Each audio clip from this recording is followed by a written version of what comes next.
I'm delighted to introduce Billy Clarke, who is Director of Product and Experience for Glue. So if you'd like to come to the stage, Billy, he's going to be talking about getting to aha. Perfect. All right, well, thank you very much, everyone, and thank you very much for the introduction. So, as we've already heard, so I'm Billy Clarke, salutations to everyone. We're going to be talking about to get into aha and what that means when developing brilliant products and experiences. So over the next 20 minutes or so, we're going to be looking across 5 different acts on our journey to developing those products and experiences. As we've got very little time, I am going to be going at pace. However, I have a couple of bonus goodies for you at the very end. So first of all, we're going to look at the ideal scenario when in early product life cycle. And ideally, no matter whether you're an agency, you're a startup or a large organization, you're going to want several things in place. So whatever you're working on has achieved product market fit. And by this, it's been validated against a trifecta criteria of desirability, feasibility, and viability. From the back end of that, you've produced various different artifacts such as customer profiles, an understanding of those job stories, but then also journey maps. Once you've done that, you would have then whatever you're working on has been fully prioritized against whatever weighting mechanisms that your organization uses. So then you understand how you're going to be delivering value now, next, and later.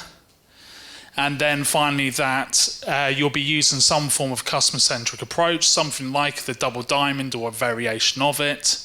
And then finally that you and your team will be working together in the target operating model, continuously discovering and also continuously delivering. So that's the ideal scenario. But typically what actually happens is that things aren't validated. There's a lot of trading performance pressures that are put on the team, and also there's still a hell of a lot of gut feel that comes through. On the other hand, there's also at times too much process or not enough process, which means that things take longer than planned. And of course, this then leads to uncertainty and a lot of corners being cut. At the same time, when those corners are cut, you then find that overage where you go over the amount of time that you permitted to deliver a thing, or that when the slippage happens where the amount of value you're trying to deliver is actually heavily diminished happen. And then lastly, another typical problem that we see is that the actual benefit that the team are supposed to be going after isn't actually even on the radar of that team. When I look particularly at the sort of the double diamond process, a lot of the time what I see is that in the first phase, when people should be understanding the problem or opportunity space, when empathizing with customers, you actually see teams most of the time starting with more of a hypothesis, being a more solution-orientated action. When it comes to defining and scoping what they should actually be going after, they end up actually getting too excited and start ideating. And when it does come to ideation, they go beyond what's actually feasible. And then when we come to closing the loop and going into validation with a solution and a hypothesis that we need to prove or disprove, they actually end up focusing on motivation, which is generative research as opposed to evaluative, where they should be. Of course, when these sort of things happen, there's then a lot of grumbles within the organization. The fact that things are taking far too long. The fact that the benefit hasn't actually been achieved. And then that they won't do it that way again. Pushing over to then the retort from the product team, but it's an iterative process, kind of, just bear with us. And then finally, 6 to 12 months later, you're hearing those dreaded words that we're restructuring the org, which if you look at everything that's happened post-COVID, we can see that's happened quite a lot all over the industries. So what we can do is actually take inspiration from this Lego box, slight little theme going on there for the night. I'm not a particular fan of Lego, it's more my children. But what we can do, if I just briefly describe it, as we can see, it's a singular box with 3 different models that can be made from the contents of it. It has instruction manuals. So how we can take inspiration from that is by looking at our approach to how we work in terms of a framework. This, by using frameworks, they are the art of the possible of what we're trying to achieve. And then underneath those frameworks, we have different processes. So going back to that research point, we have generative research and also evaluative research. Those I liken to the instruction manuals that are within the Lego box. Underneath each process are a number of shared methods, and with each of those processes also having their own nuanced methods as well. It's in the absence of time today to go through this and everything else that goes beyond it in terms of like change management, governance, and also workflows. What I want to do is focus on some methods that are going to be completely actionable and things that you can take away and use as soon as tomorrow. Now, when it comes to the methods, there are definitely hundreds that you could think of. Of course, just in case anyone's going to get a little bit pedantic with me, I know that not all of these are strictly methods. Some are methodologies, some are frameworks in their own rights, activities, workshops, etc. But in the spirit of going through the processes of trying to do things so then you can create an output that achieves an outcome, I'm classing it semantically as a method. So the ones I'm going to be focusing on today are these 5. One is to help with our decision making, and then the subsequent 4 for each stage, each phase of the double diamond process. So without further ado, I'm going to start and look at our first one, which is the decision matrix. For me, this is all about how we measure effort, and the pain that I see, and why I want to talk about this is that many times I see product teams approach different requirements, the same amount of effort and veracity, even when a more nuanced approach is actually required. What this decision matrix does is help us look at how we measure the effort that's actually required to the work that we do. I will say this is probably more so from a design and research perspective. Now, the decision matrix is a 2x2 grid with axes of clarity, what do we know, and then also risk. If we balls this up, how bad is it going to be? And what we do is focus on some of the most contentious areas of this. So first of all, to our bottom right, we have something that is high risk and low clarity. And this is when something is super ambiguous and we want to learn as quickly as possible. With this, we perform more generative research, so then we can do that. Now, what I'm going to do with each one of these is just provide us a bit of an example as we go through to see the actual use cases. So I would like you to imagine we are a travel company that sells tours and activities. And we have an app, we've got a decent user base, and we're hearing user feedback that our users are creating workarounds for wish list functionality. In this case, for this piece, we would use generative research to understand, is wish list even a thing? Next is when we have high clarity and high risk. And this is where we are creating a day one version of a feature. We're using the entire process. To give our example again, in this case, we are hearing a lot of feedback that users are crying out for wishlist functionality. And we've run the numbers and it makes absolute commercial sense. So therefore, we can go ahead and perform a day one version of that feature. Next is when we have low risk and low clarity. And this is when we are actually extending particular features. So something that's already existing, we're extending the capability of it. To give an example of what that may be, we have launched our wishlist functionality, and we are receiving more feedback that users want the ability to share and collaborate on that wish list. So what we can do with this, by approaching it from the start of define through to ideation, we can very quickly test, experiment, test and validate whether this is actually true, because what people say is often different to what they do. And then our only last one at the very top, where we have high clarity and low risk. We can actually approach these things in a way that we can quickly ideate and validate, so then we can get something live quite quickly to see if we can improve and optimize something that's already existing. So to give you an example, we've got hypotheses that if we improve the accessibility of the add to wish list button, that we will improve adoption. So something as simple as that. But what's really great about this is if you start looking at this matrix in this way and thinking about how you can actually carve up this process, you can, and then if you start actually overlaying combined shared effort across the team, you can very quickly start planning how you can approach different requirements and multiple requirements across different work streams very efficiently.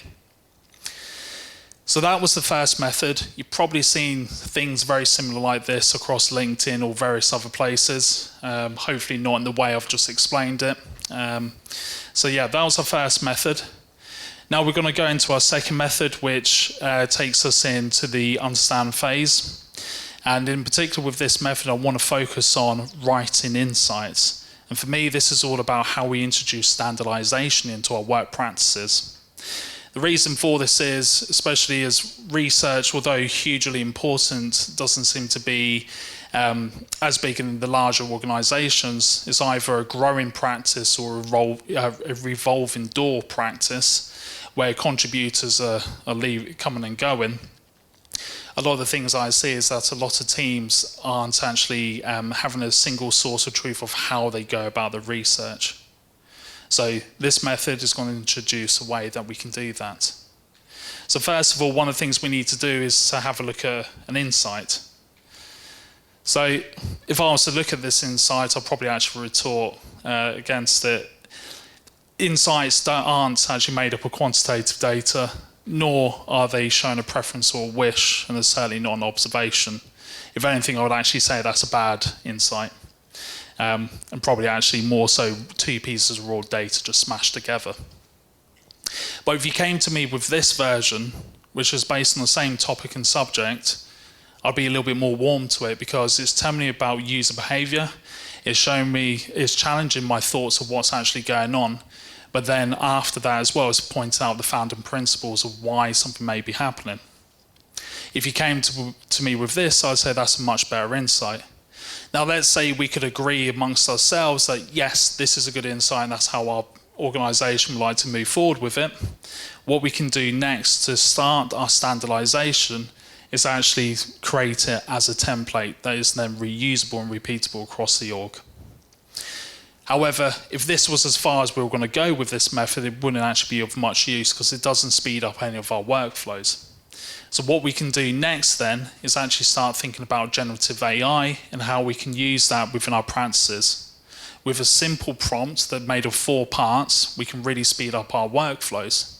So with that, we are looking at an instruction, we are looking at the rules, we are looking at the data that we provided, and then lastly, the template itself. By doing this, you can, of course, speed up your workflows. You're introducing standardization. You're really cutting down on the hours that it takes to go about and to formulate insights from your facts, whilst based on your experiments. But the great thing about this method as well is how transferable it is actually across other things. So user stories, acceptance criteria, writing hypotheses, doing a problem statement, etc. If you can get to a point where you are having one way of actually explaining and writing those things, the organisation can assimilate it and use it in a standardised way. So moving on to our next method, it's called the discovery pillars, and this is about how we ensure clarity. I have quite a big bugbear. I see across places like LinkedIn when I bother to go on that people are talking about their discovery workshops, and they're talking about the 1 in a million different activities they're performing to excite their clients and get them to the point that they're producing some form of something. I take note of these things. I watch what happens. I see that people launch things, and then I look at them and see the poor quality, quite a lot of what's actually been put forward to the world. And that's typically because they haven't actually defined what they're doing in the best, most sensible way. This method looks to resolve that by decoupling ideation completely, which has become quite a popular thing to do within discoveries. So what we'll do first of all is go to our first pillar, which is all about the problem opportunity. And this is firstly about having the right people in the room. So your stakeholders, your sponsor, your product team, definitely a researcher, also a subject matter expert, and discussing why this, why now, what led us here, but also then having your researcher present that generative research that's been performed, but also having your SME or your stakeholders talking about the business intelligence as well. You can do that through simple expert interviews, color-coded sticky notes, theming, and then also a facilitator just guiding that conversation. Nice and simple. Our next one is the looking at the target audience, and particularly looking at those different audience segments, because as we should all know, if you're designing something for all of your users, you're probably not understanding their pains and their needs quite well enough. So what we can do here when we are actually looking at our audience segments is think about them and think about their dynamics. Dynamics I split into 3 different layers. You've got your beliefs, your motivations, their values, which is your psychological layer. Underneath that, you would have your pains, their attitudes and behaviours, which is how they respond to how they think. And then lastly, the needs and desired outcomes, which is the thing they really want to achieve. Next, we go to our next pillar, which is all about our risky assumptions. So I mentioned a few different people that you would want within these workshops, but I didn't actually go to the full degree of who you need within those workshops. Of course, you need multiple people from across the organisation. And this is so then you can talk about all those different things, such as and capture all those non-functional requirements, anything that's compliance or regulatory, or anything that really hangs on the commercials. And last pillar that we're going to look at is the same as if you were going to the gym to build muscle, you wouldn't go there without a goal. And it's the same as any project or requirement that you're working on, you're going to want a desired outcome in mind. And this could be for the project, the feature, or whatever you're working on, or it could be an actual business goal itself. Quite typically what we're doing as well is keeping ourselves highly accountable by setting can we questions, so then we can ask ourselves at any point during this, can we do this? Yes, we'll continue. Can we do that? No. And then we can stop. We can just stop and stop, wasting time. By following a more strict approach to this sort of form of definition, you do produce much better output, which achieves the outcomes that your organisations want to achieve. Now, I'm going to go to our next method, which is for when we're in ideation. I've poo-hooed on the ideation with that last method, and I'm going to a particular method which is actually my most favourite. It's called a T-bar concept. If anyone's got the PIP decks, you might recognise it. But this is about how we can articulate clearly. One of the key reasons for presenting this as one of the methods that we may want to use is the fact that quite a lot of time when you're presenting potential solutions to people across the organisation, you have different levels of understanding. Yes, you're going to have people within product, but you might be presenting to someone within finance or someone within compliance, etc., who may not know the terminologies and the meaning behind what we do. We use this method to be able to make it as accessible to everyone across the organisation. So the T-bar concept is made up of typically 3 things, but we've actually extended it further to, and I'll point those out as we go through.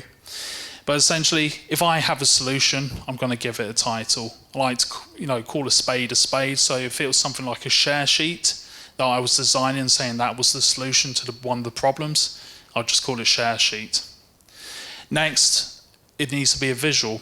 So this could be as simple as a scribble on a post-it note. It could be something low fidelity using WireKit, or even mid fidelity using the shiny Figma design system. It doesn't really matter as long as it visualizes the solution. Next is bringing in a user story. Once again, you can use the standardization method to write this quite easily.